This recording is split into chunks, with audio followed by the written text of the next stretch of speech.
dia hanyalah seorang nabi. Kalau Yesus hanyalah seorang nabi biasa seperti nabi pada umumnya, maka sekarang di antara ratusan ribu para nabi yang kamu kenal dalam imanmu, kenapa hanya Yesus yang akan datang kembali ke dunia ini untuk menghakimi segala sesuatu? Kenapa hanya Yesus yang diberikan dan memiliki otoritas untuk menghakimi seluruh umat manusia?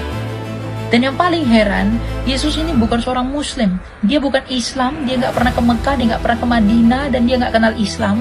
Dan dia bukan orang Arab, dia adalah orang Yahudi dari keturunan Yehuda. Tapi kenapa justru Yesus yang adalah orang Yahudi ini yang justru akan menghakimi dan menyelamatkan orang Arab itu sendiri? Kenapa bukan nabi yang dari Arab yang melakukan tugas itu, kalau dia hanya nabi biasa seperti nabi yang lainnya?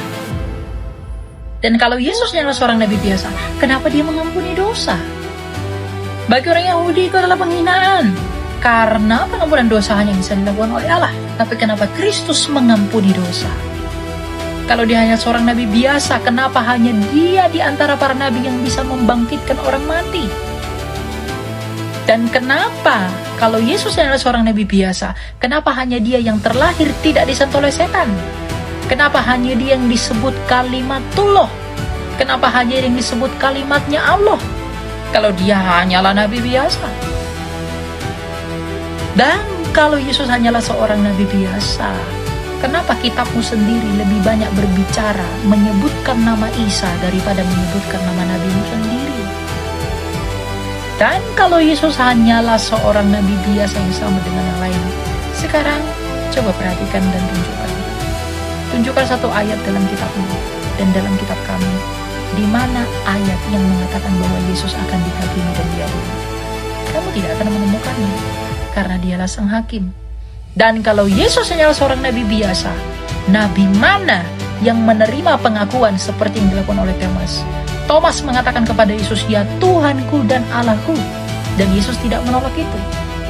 Kalau dia hanyalah seorang nabi biasa, nabi mana yang pernah disebut Tuhanku dan Allahku oleh muridnya dan nabi itu tidak menolaknya? Musa, Elia, dan para nabi yang lain tidak pernah disebut sebagai Allah, sebagai Tuhan. Tapi Yesus disebut Tuhan dan Allahku oleh muridnya, dan dia tidak menolak itu. Dan kalau Yesus adalah seorang nabi biasa, kenapa kamu lebih tertarik membahas Yesus daripada membahas nabimu sendiri? Artinya dia tidak biasa, dia luar biasa. Karena Kristus Yesus adalah Allah, Tuhan, Mesias, Raja atas semesta. Tuhan memberkati. Katahannya itu kamu yang